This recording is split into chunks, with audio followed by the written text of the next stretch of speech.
All right, let's dive in. Russia's got this pretty wild idea to tackle its population problem. Wild is one word for it. They're literally offering cash payments to pregnant students to, well, stay pregnant. And not just university students, right? No, that's the kicker. We're talking potentially high schoolers in some regions. Teenagers getting paid. It's something. Definitely something. Around 100,000 rubles, sometimes more. Bryansk is offering like 150,000. Which is about $1,200, maybe $1,800 US. Not insignificant, but for raising a child. Exactly. So today, we're going to unpack this, the policy details, why they're doing it, the backlash, what the experts think. We've dug through the reports, the policy docs. Yeah, we're going deep on this demographic, Hail Mary, let's call it. So first off, why the desperation? How bad is Russia's demographic situation? Oh, it's bad. Really bad. You hear terms like historic lows, maybe the lowest birth rates in 200 years. 2 centuries. Wow. Yeah. The total fertility rate, the TFR, is hovering around 1.41, 1.42. You need 2.1 just to keep the population stable. So they're way below replacement level. Way below. Think about it. 1.222 million births in 2024. That's apparently the lowest since 1999. And deaths are far outpacing births. Right? Massively. Just look at Jan-Feb this year. The natural decrease, so deaths minus births, was almost 119,000 people. It's a steep decline. So what's causing this perfect storm? It's not just one thing, presumably. Definitely not. Wow. You've got long-term trends, like the population aging, so fewer women in prime childbearing years. Makes sense. Then there's the economy. It's tough. And our sources show women explicitly saying financial insecurity is a key reason they aren't having kids. Or more kids. Plus, people are leaving, right? Immigration. Huge factor, especially skilled workers, younger people. Mm-hmm. And the war in Ukraine has absolutely turbocharged that brain drain. And the war itself must have direct impacts, too. Absolutely. Casualties, obviously. Yeah. But also displacement, migration, and just this general cloud of uncertainty. It's hardly an environment where people feel secure starting or expanding families. Doesn't exactly scream stable future for the kids. Not really. And the projections, they're pretty bleak. Continued drops in births year on year, significant population decline expected by mid-century.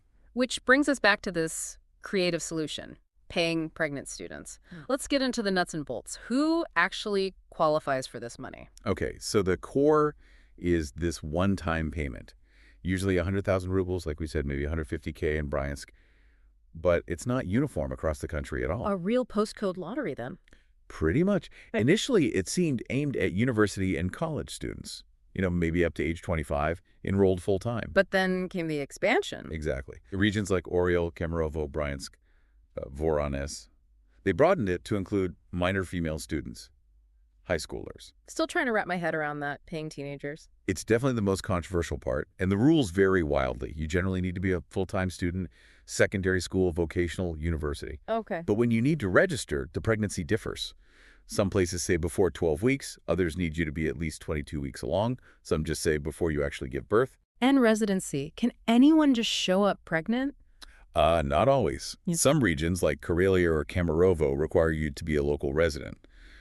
So no pregnancy tourism schemes, I guess. What about the gray areas? Like, what if there's a stillbirth? Or SIDs? Is the money clawed back? That's where it gets really murky.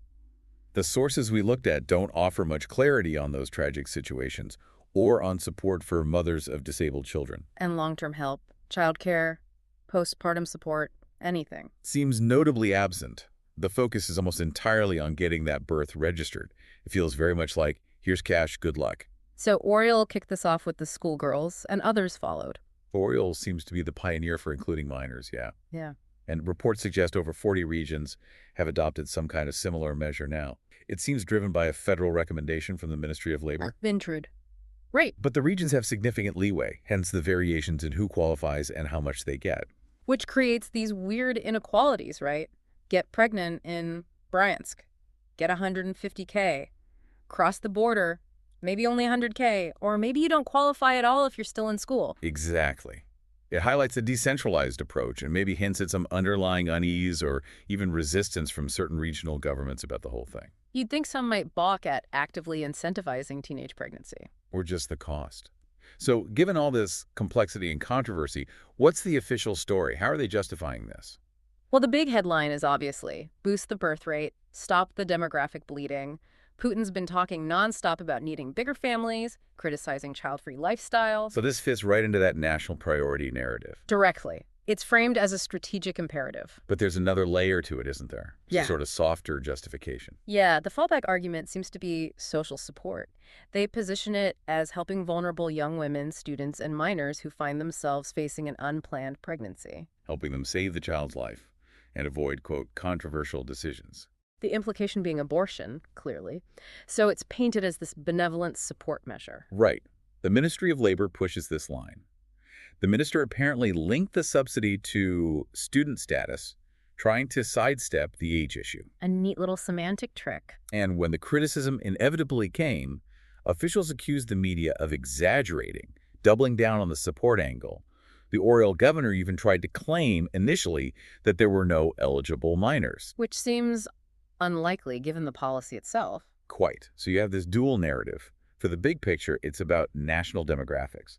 When challenged, it becomes about compassion for young mothers-to-be. Tailoring the message to the audience. Classic politics. But it hasn't stopped the backlash, has it? Not at all. The ethical objections are probably the loudest. The core criticism is that the state is effectively encouraging, or some say bribing, underage girls to get pregnant. Which seems like it could seriously derail their lives, right? Education, future prospects. Absolutely.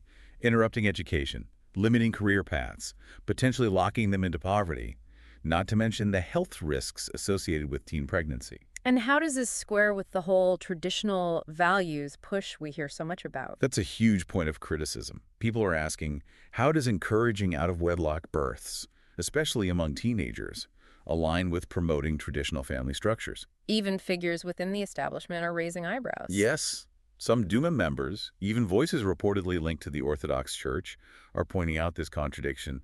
It seems hypocritical to many. And then there's the question of whether it will even work. Big question. Is 100,000 or 150,000 rubles really enough to make someone decide to have a child they weren't planning on? Or enough to cover the actual costs?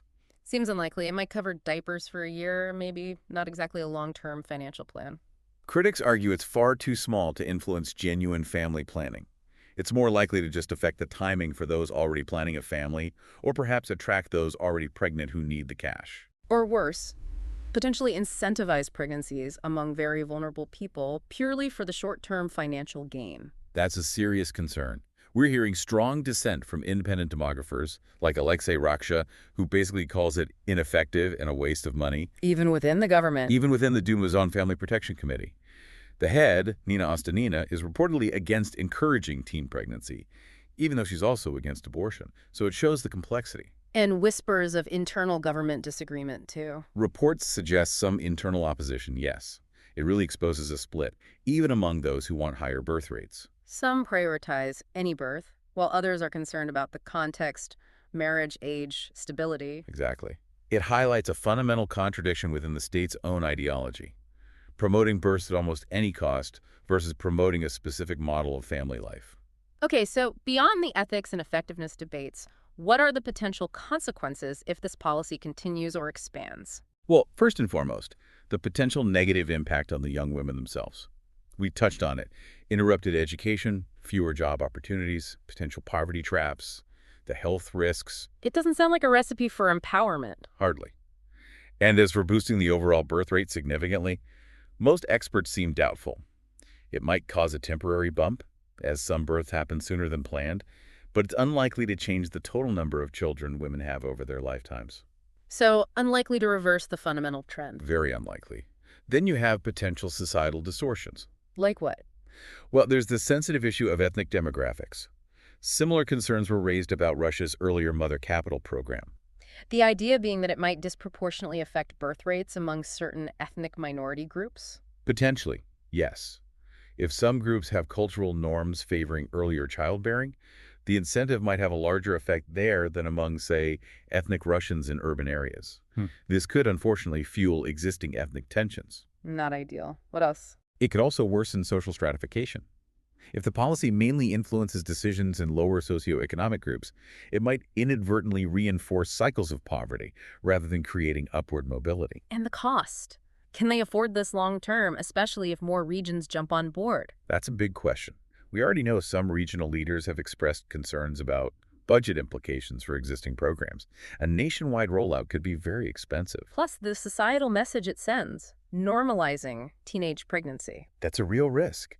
By putting a state-sponsored financial incentive on it, it could subtly destigmatize or even normalize something that public health campaigns have historically tried to prevent. It seems counterproductive. It feels very short-term, reactive. Many analysts see it that way. A focus on a visible, quick fix handing out cash instead of tackling the deep-rooted structural problems. The economy, lack of affordable childcare, gender inequality, the whole climate of political uncertainty. And those deeper issues are what really drive long-term fertility trends, right? Overwhelmingly, yes. Ignoring those, while implementing controversial, potentially harmful short-term measures, could easily backfire and create even bigger social problems down the road. Maybe even political friction. So how does this Russian approach compare globally? Lots of countries have low birth rates. Are others doing similar things? Many countries are trying pro-natalist policies, often with financial incentives. But Russia's specific targeting of students, especially minors, seems quite unique and, frankly, more extreme. What are some other examples? Well, look at Hungary. They have a whole range of policies, tax credits for families, housing subsidies, loan forgiveness. The results have been pretty mixed, though. No dramatic turnaround. Poland, they had that big program, didn't they? Yeah, the family 500 plus a monthly cash payment per child. That did seem to have a more noticeable impact, at least initially, on birth rates, and it definitely helped reduce child poverty. But it's very expensive. And in East Asia, South Korea, Japan, they've been struggling with this for ages. They've thrown huge amounts of money at it. Financial incentives, parental leave, child care support, tax breaks. South Korea's even debated using immigration more strategically. But despite all that spending, there's still nowhere near replacement-level fertility. Japan and Singapore also have comprehensive strategies, but success is limited. So what's the general takeaway from these international efforts? Does money actually work? It can have a moderate effect, but often it just influences when people have kids, not how many they have in total. Getting birth rates back up to 2.1 just through cash payments is usually seen as prohibitively expensive. What works better then? Integrated approaches seem more promising. Combining financial aid with real structural support, affordable, high-quality childcare, genuinely flexible work policies, addressing gender inequality in pay and opportunities. You have to tackle the underlying reasons why people feel they can't afford or manage to have more children. So compared to those more holistic approaches, Russia's student payment policy looks Narrow, reactive, ethically dubious, especially the minor component. And critically, it lacks that broader package of support. It's a one-off payment with little apparent thought for the long-term well-being of the mother or child. especially targeting minors seems like a particularly extreme step globally. It really does stand out as a controversial outlier. Okay, so wrapping this up, we've seen the policy cash for pregnant students, even minors in some areas, driven by a severe demographic crisis. And justified with this dual narrative.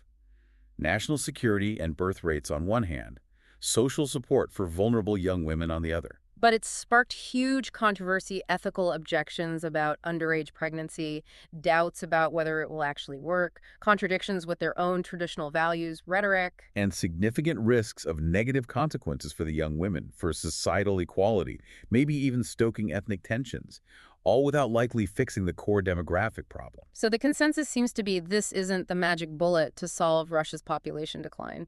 Highly unlikely. Based on expert opinion and what we've seen elsewhere, it doesn't address the fundamental economic, social, and political factors that are really suppressing the birth rate. It really feels like a stark indicator, doesn't it? A sign of the Kremlin's priorities, maybe desperation, facing what they see as these huge challenges. Absolutely. It shows a willingness to adopt pretty radical, controversial measures, and it really throws into relief this complex collision between state power, social values, the economy, and individual choices that are all shaping Russia's demographic future. And a future that looks, well, uncertain with the potential for more social division or political fallout from policies like this. Something to definitely keep an eye on.